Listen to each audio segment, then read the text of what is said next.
But the Bible tells us something. He says there was a long war between the house of David and the house of Saul. The house of David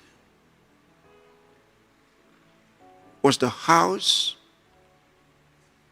now appointed by God. The house of Saul had become the house of the flesh, the house of sin and selfish ambitions.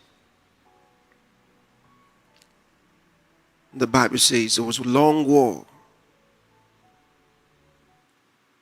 But then it says, the house of Saul grew weaker and weaker.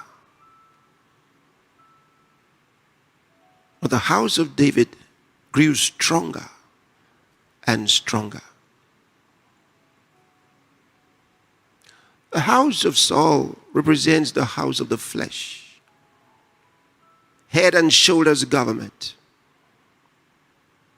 Even though they were chosen by God, they're not listening to God. Saul was chosen by God, but he wasn't listening to God.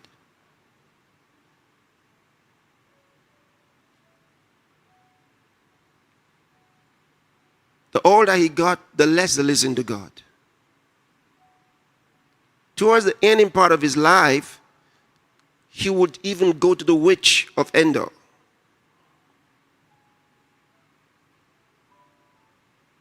He became a politician. The Bible says that God instructed him to do something.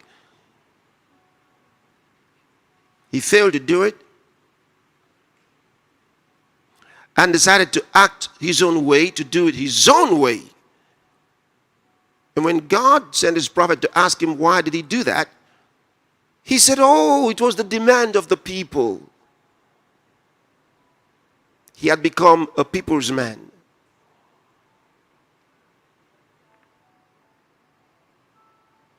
He was more concerned about what the people thought than what God thought.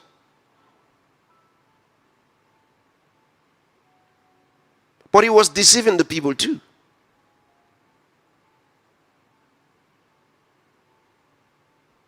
It's not changed. It's not changed. Sometimes people are chosen by God in the process of time. They don't listen to God. They listen to their flesh. They listen to their human ambitions.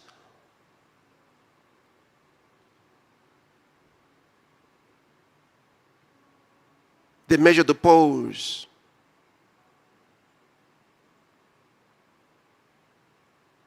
So they listen to the people whom they also deceived by misinformation.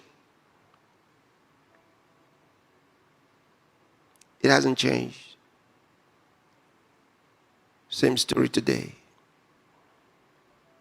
That's why, as a child of God, it matters what you're listening to.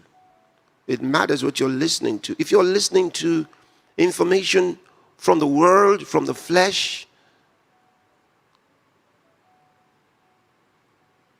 Satan only transmits deception. Use the wisdom of God. Be discerning. As a child of God, be discerning. Be discerning.